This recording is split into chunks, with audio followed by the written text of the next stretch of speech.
C'était à la fin des années 50. Des années où l'on pense que les guerres sont finies et où l'on rêve d'un monde où les enfants sont voués à un quotidien sans violence.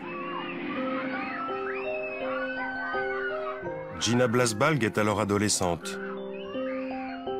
La vie ne l'a pas gâtée. Au décès de son père, sa mère l'a placée dans un orphelinat. À l'âge de 16 ans, on l'hospitalise à l'Allan Memorial, le département psychiatrique de l'université McGill à Montréal. Elle souffre d'une hépatite aiguë qui la rend dépressive. Gina pense qu'on va la soigner, mais elle tombe dans les filets d'un programme top secret de la CIA américaine. Nom de code, MK Ultra.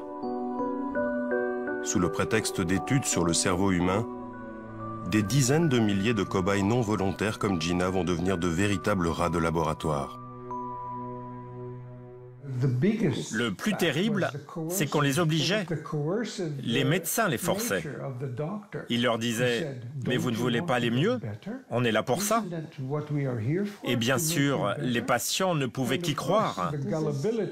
Bien sûr qu'ils voulaient aller mieux. Ils voulaient rentrer chez eux, mais ce n'est pas du tout ce qui s'est passé. MK Ultra, c'est un programme qui a secoué l'Amérique jusqu'à la présidence. The United States of America offers a sincere apology. Financé par la CIA, des médecins ou des scientifiques traquent les indigents, les noirs ou les déshérités. Ils les repèrent dans les prisons, les hôpitaux, les casernes ou même les orphelinats.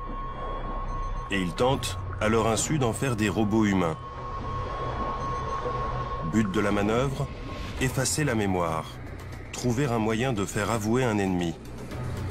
Fabriquer une machine humaine prête à tuer contre son gré. Gina Blasbalg sera l'un de ces rats de laboratoire. Le docteur m'a dit qu'il voulait effacer ma mémoire en me mettant dans un état de sommeil pendant 1 mois. Que je n'aurais plus du tout de mémoire ou de pensée et qu'il pourrait alors travailler sur mon cerveau car il n'en resterait plus rien. J'étais Comme un zombie. Elle était vide de tout. On me donnait des produits qu'on m'injectait et j'avais plein de convulsions. Mon corps ne m'appartenait plus, ma langue pendait, mes yeux roulaient. J'ai été témoin de tout ça.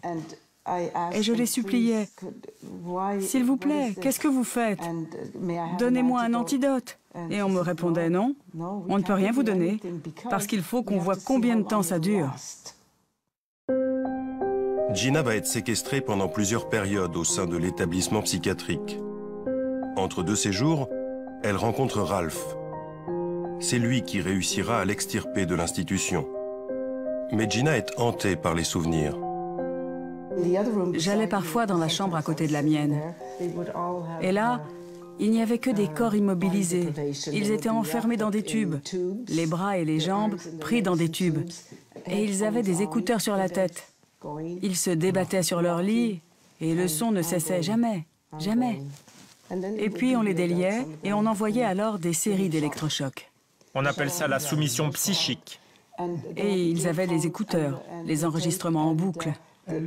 Un enregistrement sans fin avec des ordres répétitifs, hurlés à différentes intensités. Ça leur rentrait dans les oreilles et leur remontait au cerveau. Et ça ne cessait jamais. Le jour, la nuit, sans arrêt. Le but ultime de tout ça, c'était le lavage de cerveau. La manipulation mentale et le lavage de cerveau. Comment cela a-t-il été possible? Fin de la Seconde Guerre mondiale. À la suite de l'offensive des troupes alliées et soviétiques, le Troisième Reich est en déroute. Le monde découvre alors avec stupeur l'ampleur des horreurs perpétrées dans les camps de concentration. Les nazis ont notamment mené des expériences sur des milliers de prisonniers. On les irradie, on les torture, on leur inocule des virus ou on les dépèce vivants. L'Amérique se veut alors le détenteur de la bonne conscience des peuples. Elle impose rapidement la tenue des fameux procès de Nuremberg, qui visent à juger les dignitaires allemands pour les crimes de guerre et crimes contre l'humanité. Lors du procès des médecins, fin 1946, 20 docteurs et 3 officiels nazis passent en jugement.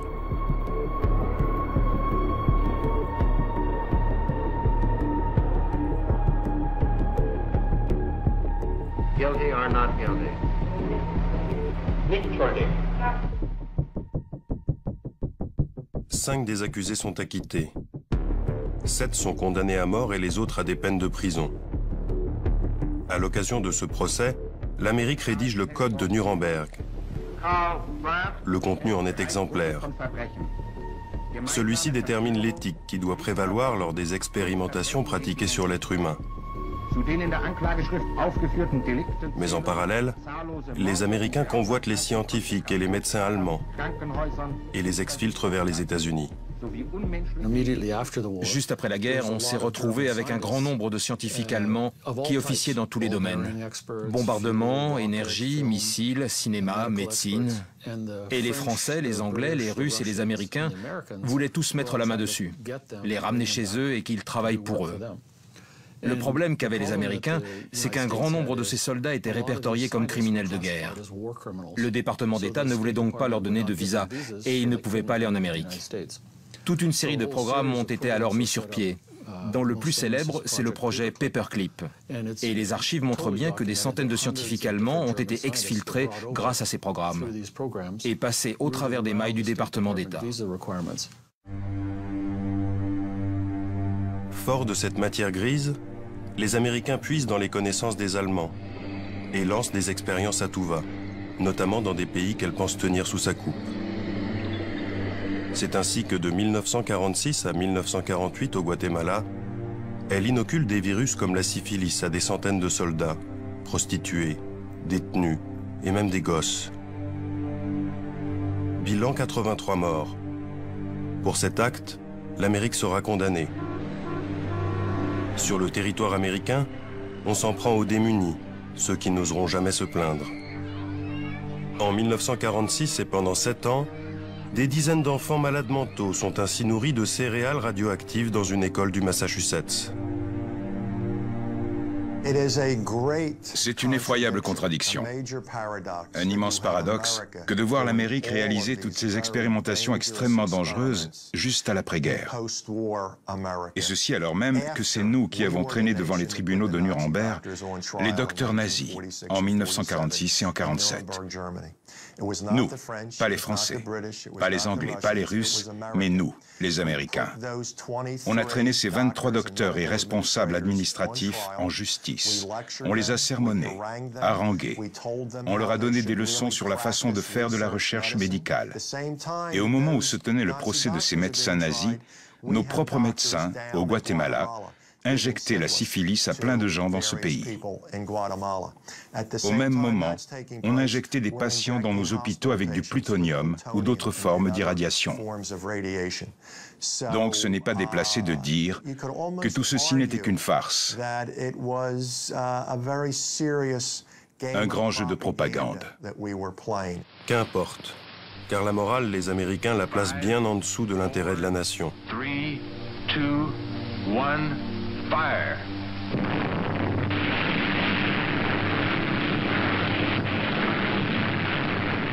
Et au sortir de la guerre, la priorité absolue, c'est le nucléaire. À la manette, l'armée US. Dès 1946, des tests sont menés à grande échelle, notamment sur l'atoll de Bikini. Pour constater les effets de la radioactivité, on utilise des militaires. On fait exploser des bombes, puis on leur demande d'aller nettoyer des dégâts ou d'éteindre les incendies.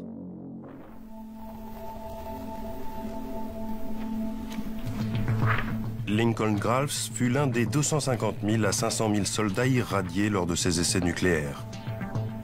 Il avait alors 22 ans. Ça, c'est l'USS Newark. C'était le bateau sur lequel je me trouvais, l'ATR-40.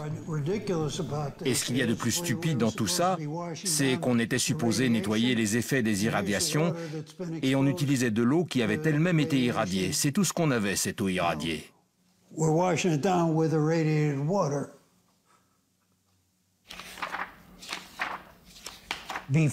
Avant d'être envoyé à Bikini, On devait tous signer des contrats, qui étaient ni plus ni moins un serment de secret, afin qu'on ne dise à personne ce qu'on avait vu ou entendu pendant notre mission. Les soldats sont des cobayes parfaits.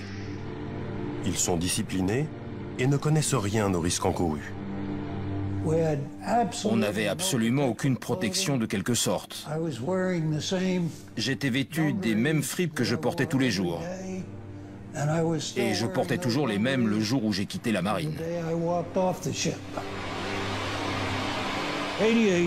Le nucléaire, c'est invisible. Sans goût, sans odeur, sans bruit. C'est donc difficile de convaincre les gens qu'il y a un lien entre tout ça, et même qu'on a été irradié. Et en plus de tout ça, les cellules infectées ne s'arrêtent jamais et continuent leurs dégâts.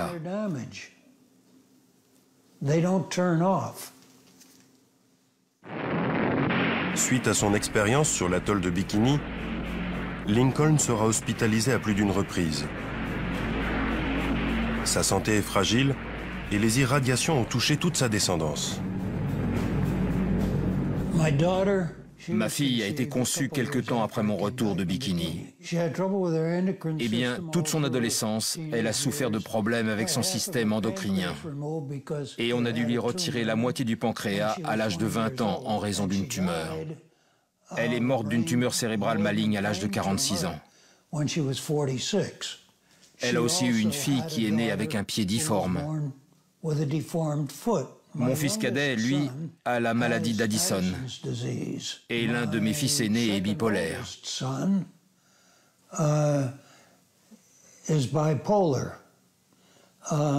ne vous paraît pas beaucoup pour une seule famille? De son côté, la CIA ne reste pas les bras croisés. Sous couvert de la guerre froide, elle s'en prend à des villes entières.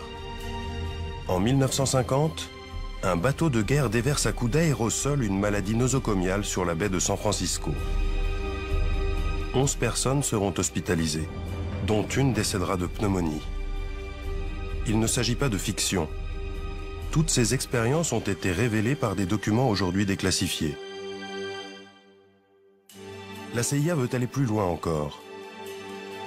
Ce qui l'intéresse, c'est la manipulation mentale. Elle veut lancer des études à grande échelle. Mais pour cela, il faut de l'argent. En 1951, la guerre de Corée va servir d'excuse idéale. On accuse les Coréens et ses alliés chinois d'avoir réussi à retourner des prisonniers de guerre américains grâce à des techniques de lavage de cerveau éprouvées. Il faut donc rattraper le retard. La CIA obtient ses crédits et lance les projets Artichoke, Bluebird. Puis en avril 1953, MK Ultra. À la tête du programme, Sidney Gottlieb. C'est l'homme de la situation. Il est psychiatre, mais aussi spécialiste des armes chimiques. On le surnommera le sorcier noir. Du début des années 1950 jusqu'au début des années 1970, le gouvernement fédéral, à travers l'armée de terre, de l'air, de la marine et de la CIA, a réalisé toute une batterie d'expérimentations. Ça impliquait de donner du LSD à des citoyens qui ne savaient pas qu'ils en prenaient, mettre des gens dans des chambres capitonnées sans aucun repère, des expériences sur l'hypnose, les irradiations, les armes biologiques et chimiques. La machine à broyer est en marche. La CIA et l'armée sont tellement aveuglées par leur objectif qu'elles iront jusqu'à propulser des bactéries cachées dans des ampoules électriques au cœur de New York, dans le métro, en 1966. On veut calculer la vitesse de propagation en cas de guerre virale. Ici encore, il ne s'agit pas de fiction. Les documents sur cette expérience ont été déclassifiés. Ces mêmes documents révèlent aussi que la CIA cherchait à fabriquer des espions programmables à distance. Dans les documents de la CIA, on retrouve toutes ces expérimentations qui visent à créer ces super espions. Ça consiste à créer une nouvelle personnalité sur un cobaye et de lui donner une mission comme tuer quelqu'un, voler des documents ou infiltrer des réseaux. Et quand la mission est terminée, on le reprogramme et le sujet ne se souvient plus de rien. L'agence américaine s'intéresse particulièrement au LSD. Dans les années 50, cette drogue n'est pas illégale. La CIA recrute d'ailleurs des volontaires prêts à se faire des tripes aux frais des services secrets. Certains vont défrayer la chronique, comme Ken Kesey. C'est un auteur à succès qui pense que les drogues permettent de stimuler la créativité. Il teste donc le LSD dans le cadre d'expérimentations officielles. Il sortira de cette expérience en état second. Pour la petite histoire, il se met alors à la rédaction d'un best-seller qui deviendra un film culte. Vol au-dessus d'un nid de coucou.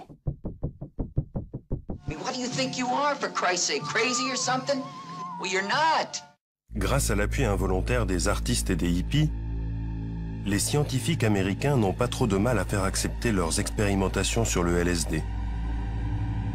D'ailleurs, la CIA estime que c'est tellement inoffensif qu'elle le teste sur ses propres agents, à leur insu. Le retour de bâton sera sévère. Certains en deviendront paranoïaques, comme l'un de leurs biochimistes, Frank Olson. Il en mourra en 1953, défenestré du 11e étage d'un hôtel new-yorkais. Même déconvenu en 1955 à San Francisco. La CIA y embauche George White, une grande gueule de la police antidrogue, afin qu'il monte 2 maisons de passe. Les prostituées versent discrètement des doses de LSD dans le verre des clients. Derrière une vitre sans teint, la CIA observe leurs réactions. Certains paniquent, deviennent fous. L'un d'entre eux commettra un braquage en état second et partira en prison. Si vous prenez ça de façon volontaire, que vous vous dites que ça va être agréable et que vous êtes entouré, ça se passe plutôt bien. Mais si vous êtes incarcéré dans une prison ou en interrogatoire et que vous commencez à halluciner sans savoir que vous êtes sous LSD, vous avez de grandes chances de faire un mauvais trip.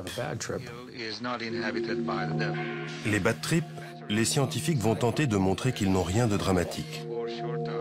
Lors de cette expérience, filmée en 1955, on demande à un artiste de boire une dose de LSD. 12 o'clock and we're ready to start this experiment. How did it taste? It had no taste. How did it look? Colorless. Now, would you tell me your name, please? William Millark.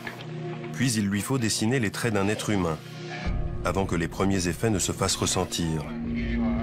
We have the advantage of an artist who is able to draw a sketch and On le soumet alors à une batterie de tests. Quelques heures plus tard, l'artiste doit dessiner à nouveau un portrait. Mais il n'y parvient plus. Et peu à peu, sous l'œil du psychiatre, il tombe dans une forme de schizophrénie. Now you're getting emotional again. Now look at the picture now. Look at the picture. Look at it. And just concentrate on the eyebrows. That's where you were. Do you suppose you take a look at these 2 pictures and compare them? The eyes, for example, are the same to me. Ces images de propagande donnent la sensation que chaque expérience est encadrée et sans trop de dommages. La réalité est moins présentable. Le LSD a été mis en avant parce que tout le monde connaît. Mais lors des commissions sénatoriales, dans les années 1970, le conseiller en chef de l'armée a rendu une liste de 125 produits qu'ils avaient testés dans le cadre de ces expérimentations sur le lavage de cerveau. Et il faut rajouter à cela ceux de la marine, de l'armée de l'air et de la CIA. Dans ses folles recherches, la CIA fait la course avec l'armée. Celle-ci aussi fait des expériences à grande échelle, notamment dans le camp d'Edgewood. Dans ces bâtiments, on y teste tout aussi bien des armes chimiques, avec notamment l'aide de scientifiques du Troisième Reich, mais aussi des drogues qui agissent sur le comportement. Ce département est tenu par un psychiatre militaire, James Ketchum. Il y expérimente plus d'une trentaine de produits toxiques. James Ketchum s'intéresse au LSD, mais surtout au benzylate ou BZ, une drogue beaucoup plus puissante que le LSD. Quel était le but de vos recherches? De tenter de trouver une drogue, le benzylate étant notre premier choix, qui pourrait être utilisé en temps de guerre afin de mettre hors d'état de nuire l'ennemi pendant un temps donné. Ça a d'ailleurs été réalisé et des petites bombes ont été créées à une époque. Elles étaient remplies de benzylate et pouvaient exploser sur un terrain de conflit. Ce n'était pas une arme de destruction massive. C'était destiné à être utilisé dans un lieu particulier qui pouvait être encerclé et contrôlé, mais qui ne pouvait être envahi sans risquer beaucoup de pertes de notre côté.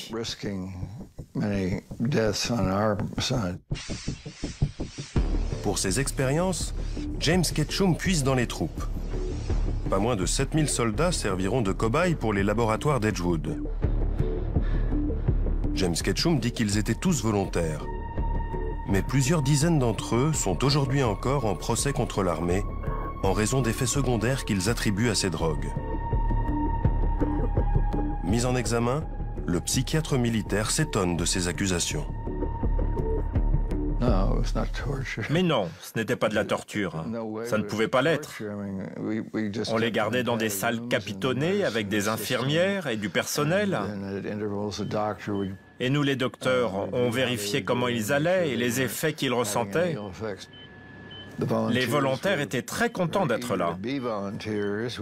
D'ailleurs, on n'en prenait qu'un sur 3 ou 4 parmi tous ceux qui se présentaient. Et tout cela a duré 20 ans.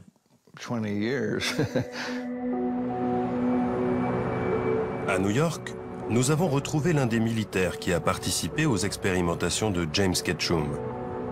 Il s'appelle Tony Mannheim. Et en 1958, alors qu'il est jeune appelé, sa hiérarchie lui propose de participer à des tests sur des équipements militaires contre des permissions supplémentaires. Il signe un protocole d'accord, mais on ne l'informe pas de ce qu'il va tester. À notre arrivée, nous étions invités à une sorte de pot d'accueil afin de rencontrer le personnel de la base d'Edgewood qui était en charge des tests. Mais je me suis aperçu, et nous ne le savions pas et on aurait dû le savoir, que les boissons étaient droguées. C'était donc un peu déconcertant de ressentir les effets de produits qui s'attaquaient à notre cerveau, que ce soit du LSD ou autre chose. Le but de tout ça était de nous faire rentrer dans un état de paranoïa et de désorientation.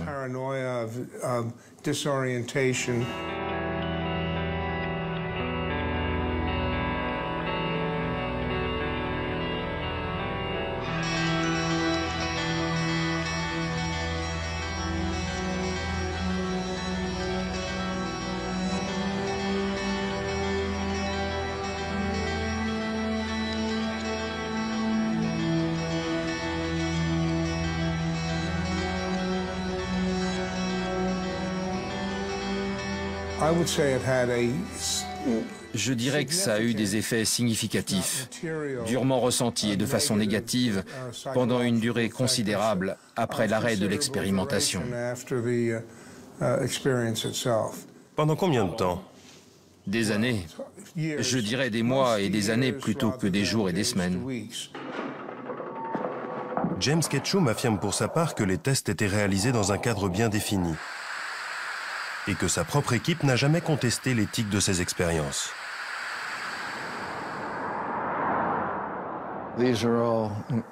Ils étaient tous éduqués dans les meilleures universités comme celles de Yale, Columbia, Stanford et bien d'autres. Ils préféraient faire de la recherche pendant leurs 2 ans de service. Ils se retrouvaient donc en poste à l'arsenal d'Edgewood et dans tout ce qu'on a pu faire, sauf une fois, ils étaient tous d'accord pour faire les mêmes expérimentations que celles que je faisais et que je leur demandais de faire. James Ketchum se protège en invoquant le soutien de ses pairs. C'est plus inquiétant que rassurant. Et il ne peut ignorer que pendant qu'il expérimente ces drogues sur des milliers de soldats, l'armée s'intéresse à bien d'autres produits plus destructeurs encore. des produits qu'elle hésite à tester sur ses propres troupes. Et ces substances sont tellement puissantes qu'on ne peut les employer que dans un lieu discret, clos et protégé. Cette forteresse, ce sera les prisons. C'est Allen Hornblum qui va dénoncer le système. À l'époque, il travaille à la pénitentiaire et prend un poste à la prison de Holmesburg, en Pennsylvanie. Je suis entré dans la prison de Holmesburg et j'ai été frappé de voir des dizaines de détenus torse nu, le corps couvert de bandages et de pansements. Et je n'arrivais pas à croire que j'allais travailler dans un milieu d'une telle violence. Tous les prisonniers semblaient s'être battus au couteau lors d'une émeute, comme s'il y avait eu une guerre entre gangs. Et le lendemain, de retour au centre de détention, j'ai demandé aux autres gardiens ce qui s'était passé et si cette prison était vraiment dangereuse. Ils se sont moqués de moi et on m'a répondu « Monsieur Hornblum, ce n'est pas une guerre de gangs, ce sont des tests de parfum pour le compte de l'Université de Pennsylvanie. »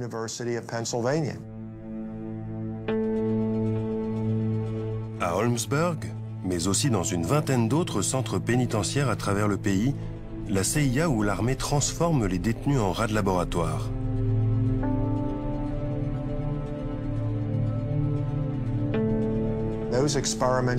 Ces expérimentations allaient de produits sans danger, comme tester du chocolat pour voir s'il fait pousser des pustules, jusqu'à des produits extrêmement dangereux, fournis avec l'accord des médecins.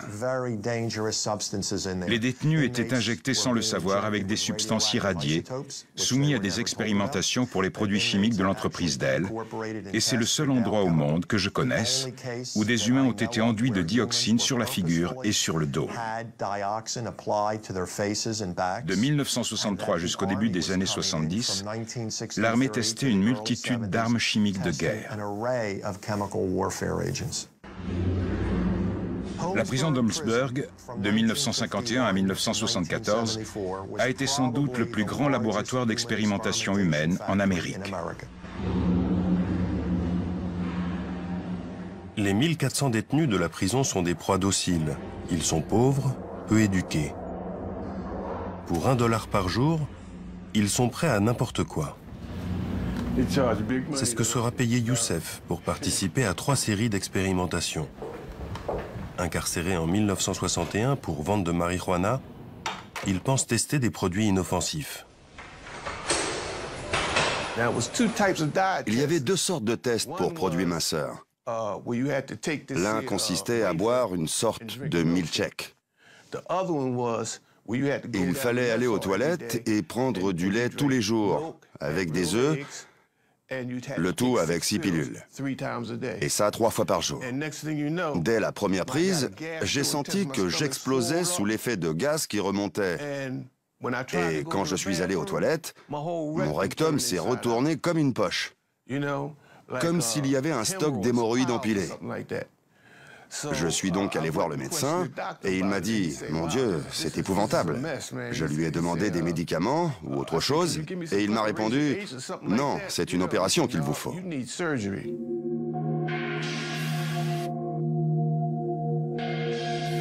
À l'abri des murs clos de la prison, les services américains se sentent tout puissants. Ils n'ont plus de limites.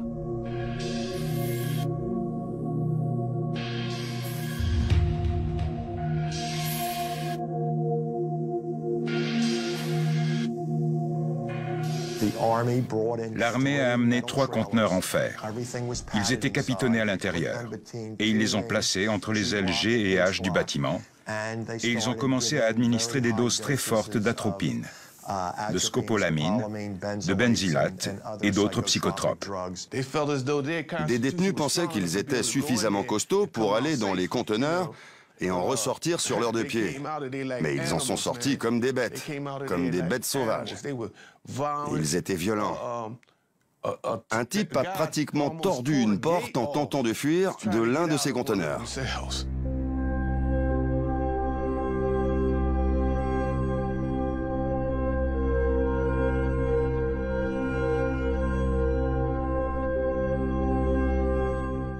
Les gens ressortaient de ces expérimentations avec des déficiences mentales, surtout avec leurs produits, comme le LSD ou leurs hallucinogènes que la CIA ou le Pentagone ont mis dans nos organismes pendant qu'on était dans nos cellules capitonnées. Ils nous les ont injectés, ils nous les ont mélangés à notre nourriture, ils nous les ont fait avaler sous forme de pilules.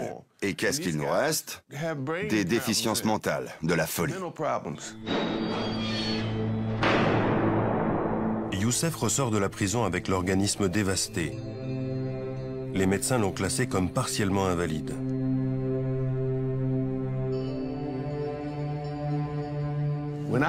Quand je suis ressorti de prison, j'ai pensé que tout irait bien. Et soudain, tout ce que j'ai testé est ressorti, et notamment les boursouflures dues au premier test. Je chaussais du 50. Mes mains étaient enflées comme un ballon. Mes ongles ont poussé comme des griffes. Et il y avait cette odeur qui sortait de mon corps. Une odeur de cadavre.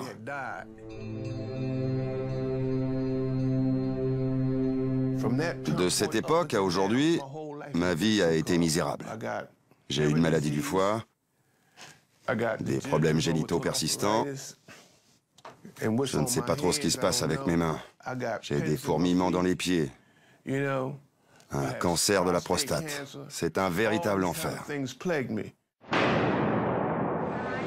Alors que l'armée recrute surtout dans les prisons, la CIA, elle, rôde dans les hôpitaux. Prime est donnée à celui qui réussira à transformer un être humain en robot. Plus de 20 ans après la fin du programme MK-Ultra, des témoignages vont dévoiler jusqu'où la CIA était prête à aller pour mener à bien son œuvre.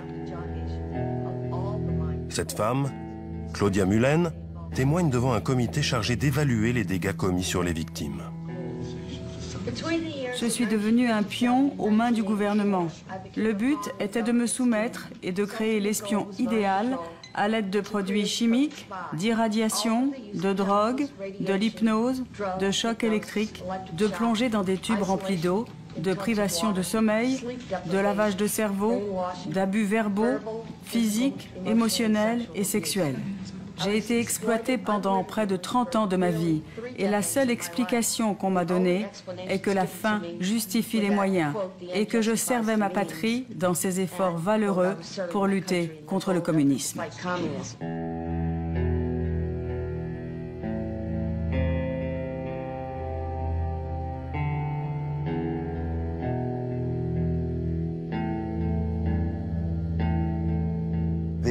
Ces populations vulnérables étaient utilisées comme des rats de laboratoire. Ils en abusaient. Ils leur injectaient ce qu'ils voulaient. Ils ont dépassé toutes les limites. Et plein de choses ici en Amérique n'auraient jamais dû être possibles. Et si cela avait été commis sous l'Allemagne nazie, on aurait mis tout ça dans l'acte d'accusation. On l'aurait mis au compte des coupables. Mais ça n'a pas eu lieu là-bas, c'est arrivé ici.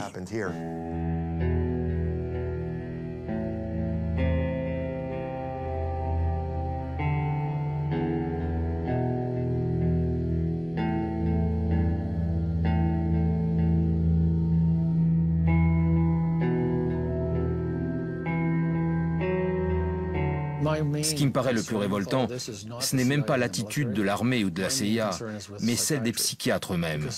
Parce que les psychiatres, les scientifiques et les chirurgiens participaient à tout ça. Et la CIA n'aurait pas pu faire ça sans leur participation. Et la raison pour laquelle tout ceci est resté dans l'ombre, c'est que les instances les plus hautes de la psychiatrie étaient au courant et ont tout fait pour que ça ne se sache pas. Il ne s'agissait pas de quelques psychiatres ici ou là, mais des têtes pensantes de la psychiatrie. Et dans cette course à l'horreur, un homme sort du lot, Ewan Cameron. C'est un psychiatre écossais de haut vol qui sera président de la vénérable Association mondiale de psychiatrie. Il a d'ailleurs réalisé l'expertise de certains des médecins allemands jugés lors du procès de Nuremberg. Ewan Cameron est recruté par la CIA en 1957. Il se sent alors investi d'une forme de pouvoir absolu. Tous les patients avaient peur de lui. On ne voulait pas avoir affaire à lui. C'était un type bizarre. Il représentait la souffrance.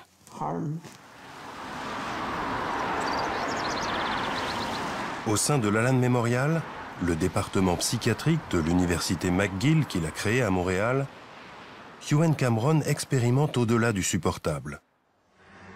Ces cobayes sont enfermés dans des chambres noires capitonnées. La réputation du prestigieux psychiatre sert d'appât pour recruter ses futures victimes. Il y avait une petite fille de 13 ans qui paraissait normale. Et la seule raison pour laquelle elle était là, c'était parce qu'elle se sentait nerveuse à l'idée de passer un examen. Les médecins ont estimé qu'elle devait voir le docteur Cameron afin qu'il l'aide. Ils l'ont hospitalisée et c'est la dernière fois que je l'ai vue. Il y avait un garçon aussi. Il ne disait plus rien. Il restait toute la journée contre le mur et regardait ses pieds. D'autres se plaignaient de maux de tête effroyables et continuels. Ils ne savaient plus qui ils étaient, où ils étaient et ce qu'ils faisaient ici. Les cobayes sont placés dans des comas artificiels qui durent jusqu'à plusieurs semaines et soumis à des doses massives d'électrochocs, tandis qu'un enregistrement diffuse en boucle des injonctions. Drogue, hypnose, privation de sommeil, tout est tenté. Certains en perdent l'usage de la parole, deviennent incontinents et ne reconnaissent plus leurs propres parents. Vous pensez que des gens en sont morts? Oh oui. Oh oui. Comment pouvez-vous dire ça?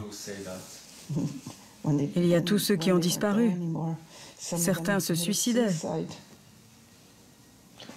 Et quand Gina a tenté de retrouver certaines des anciennes pensionnaires de cette époque, j'ai jamais pu les retrouver.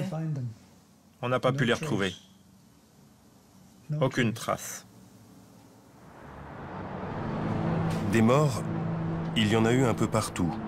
Et il aura fallu le courage de quelques lanceurs d'alerte pour révéler publiquement l'étendue du désastre.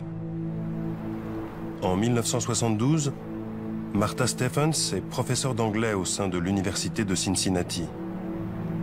Elle remarque que le département médical irradie à doses massives et sur le corps tout entier des malades qui se présentent avec des tumeurs bénignes.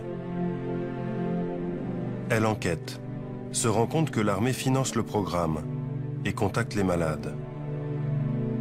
Sur cette photo, une famille qui a perdu sa mère, Maud Jacobs, en quelques jours seulement. On l'a emmenée au sous-sol, on l'a placée devant une machine effrayante. On l'a irradiée sur le corps tout entier, avec un seul faisceau irradiant. Elle est rentrée chez elle, mais s'est sentie très malade cette nuit-là. Elle n'était pas malade avant qu'on ne l'irradie dans les sous-sols de l'hôpital. Et pourtant, elle est morte en à peu près 3 semaines après l'avoir emmenée là-bas. On a son dossier sanguin. On sait qu'elle est morte de pneumonie en raison des effets sur son système de la moelle épinière. Là, ce sont les enfants. Et là, c'est Maud Jacob, une femme du Kentucky qui vivait à Cincinnati. Ils cherchaient des Noirs, des vieux, des malades, des pauvres. À peu près 60% des 90 personnes qu'on a irradiées étaient noires. Dans une ville où, à cette époque, 30% de la population était noire. Les Afro-Américains n'avaient aucun autre endroit où aller. Dans les années 60, la plupart des hôpitaux les refusaient. Au moins 90 hommes et femmes seront hospitalisés au sous-sol du centre médical de l'université de Cincinnati de 1960 à 1972. 21 d'entre eux vont mourir en 3 ou 4 semaines. À la tête du département, le docteur Eugene Sanger, un radiologiste réputé. Un patriote, je dirais, qui pensait qu'il faisait son devoir pour son pays. Je pense qu'il estimait que certaines personnes doivent se sacrifier pour permettre de comprendre comment nous protéger en cas de guerre nucléaire. Lors du procès qu'on a tenu contre les chercheurs, la juge les a comparés à ce qu'il avait été fait lors du Troisième Reich. Elle a dit, pour justifier les vies que vous avez prises, Vous vous protégez derrière les mêmes excuses que celles utilisées par les médecins à Nuremberg. Ils ont dit qu'au nom de leur patrie, ils ont dû faire ce qu'ils ont fait.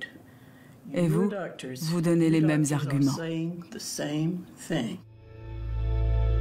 Eugene Sanger est décédé, mais son bras droit, le professeur Silberstein, est toujours en activité. Il refuse toute interview, mais voici ce qu'il répond par mail quand on lui demande de réagir sur les expérimentations.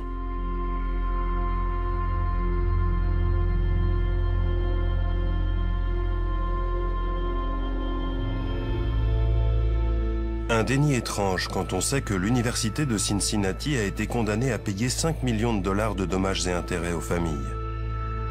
Il ne faut pas croire que la CIA s'est arrêtée là. Les dossiers secrets vont révéler des expériences impensables. Il y a des gens qui croient à tout ça et d'autres qui n'y croient pas. Et il y a un débat entre ces deux camps. Moi, ce qui m'intéresse, c'est ce que disent les documents. Et les documents disent précisément, tout comme les recherches publiées dans les revues ou les livres, qu'on a implanté des électrodes dans le cerveau des gens. On a activé à distance ces électrodes à l'aide d'un transmetteur dans le but de changer le comportement de la personne. On les a rendus violents à casser des murs ou apathiques, sans réaction, alors qu'ils avaient l'air normaux et jouaient de la guitare juste avant. Il y a des photos dans des livres ou des revues. On voit des chats, des singes, mais aussi des humains, chez qui on a placé des électrodes dans le cerveau et dont on prend le contrôle à distance. C'est donc un fait scientifique reconnu. Colin Ross fait référence aux tentatives de créer un être humain programmable à distance. La CIA s'intéresse notamment au travail d'un scientifique espagnol, le docteur Delgado, qui tente ses premières expériences sur un taureau. L'animal est tout d'abord relâché dans l'arène, il charge la cape qu'on agite devant lui, puis on implante un émetteur dans le cerveau du taureau. Désormais, à chaque charge, une impulsion électrique l'arrête dans son élan. Des documents déclassifiés montrent que des systèmes plus sophistiqués ont été utilisés dans le cerveau d'êtres humains, comme cette fillette. Tout d'abord souriante, elle va verser dans des crises de violence une fois l'émetteur activé.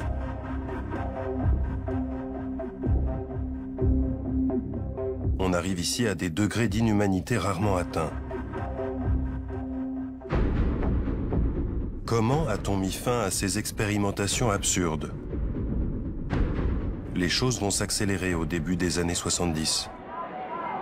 En 1972, le scandale du Watergate sème la panique au sein de la CIA. Elle sait qu'elle a bafoué tous les codes éthiques. Et son directeur, Richard Helms, n'a pas informé le président de ce qui se tramait dans ses laboratoires.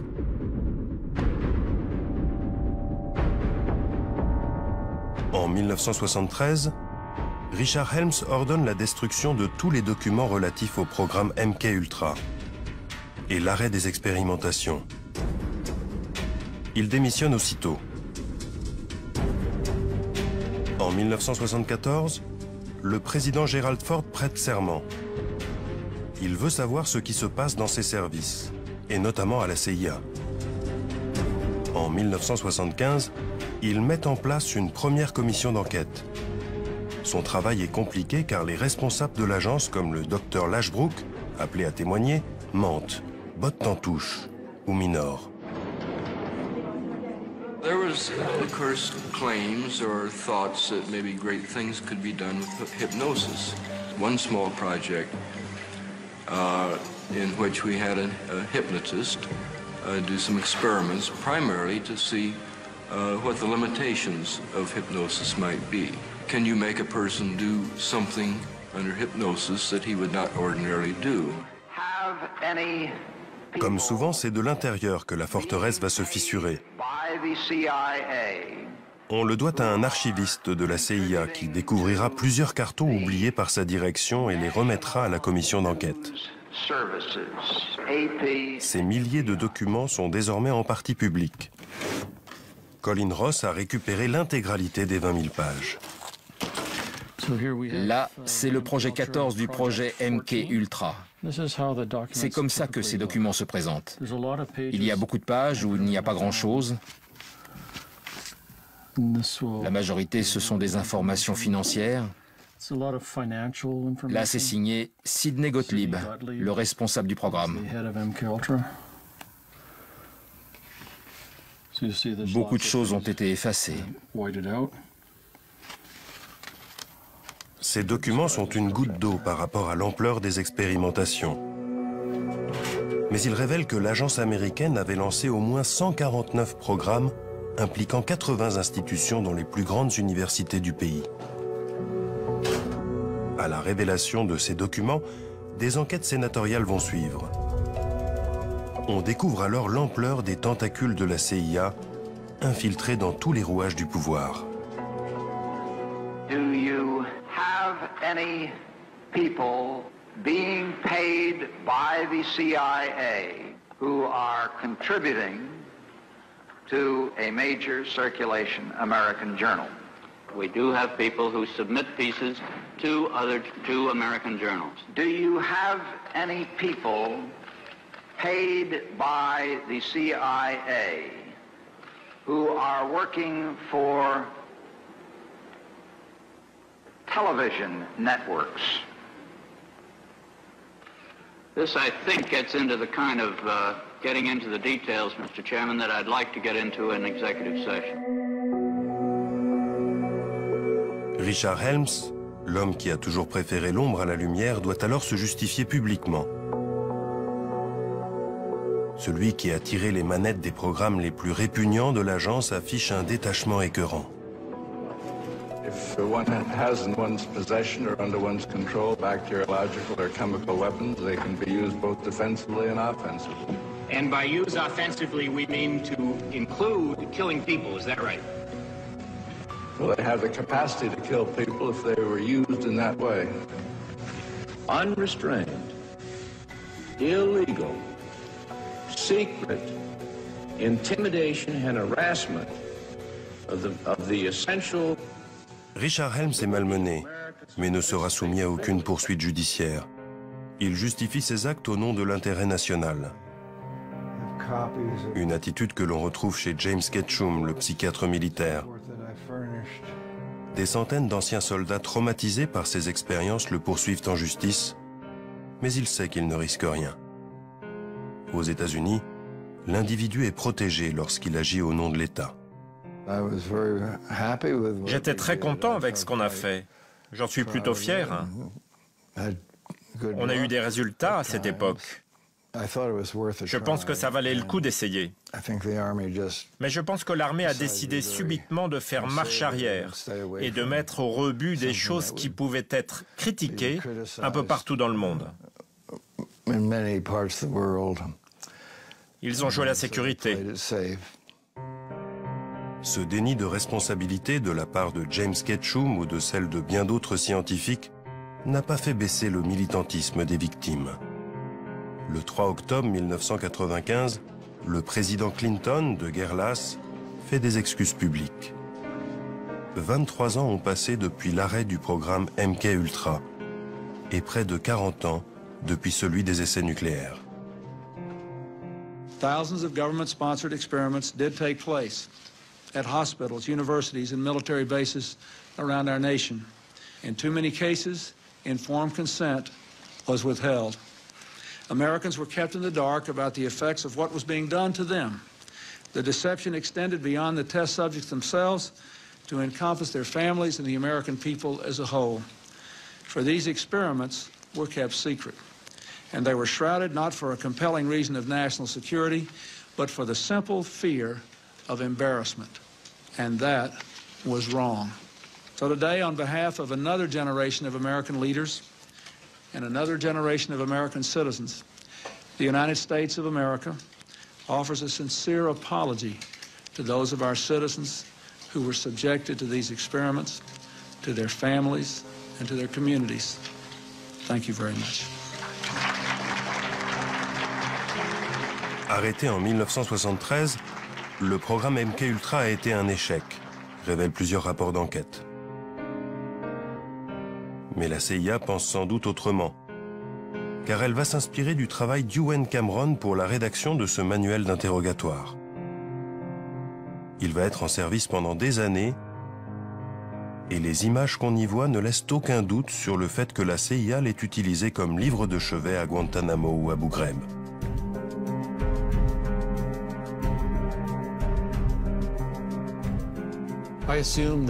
Je suis sûr qu'aujourd'hui encore, les techniques de lavage de cerveau sont utilisées par tous les services secrets du monde, et sans doute aussi par les terroristes. Pourquoi je crois ça? Eh bien, il suffit de regarder les photos qui ont été faites à Guantanamo ou dans la prison d'Abu Ghraib. Il y a tous les ingrédients de la manipulation mentale concoctée par la CIA dans les années 50. On sait par exemple que l'interrogatoire offensif, qui est le terme à la mode en Angleterre ou en Amérique, n'est rien de plus que du lavage de cerveau. Ce sont les mêmes façons de faire, choc électrique, position inconfortable, humiliation sexuelle ou culturelle, privation de sommeil ou de nourriture, chien d'attaque, menace de mort, technique du bon flic et du mauvais flic. C'est tout ça la manipulation mentale. Il serait naïf de penser que les choses ont changé. En 2014, l'histoire s'est mise à bégayer.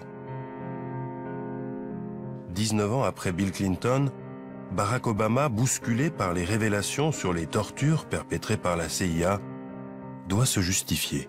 Even before I came into office, I was very clear that in the immediate aftermath of 9/11, we did some things that were wrong. We did a whole lot of things that were right, but we tortured some folks. Des excuses publiques qui n'ont qu'une valeur symbolique pour Gina et Ralph Blasbalg. Seul un nombre limité de victimes du projet MKUltra ont eu le courage d'engager des procédures devant les tribunaux. Les procès sont longs et la CIA rechigne à ouvrir ses archives. Traumatisée et épuisée par son expérience, Gina a renoncé à demander des compensations pour ce qu'elle a vécu.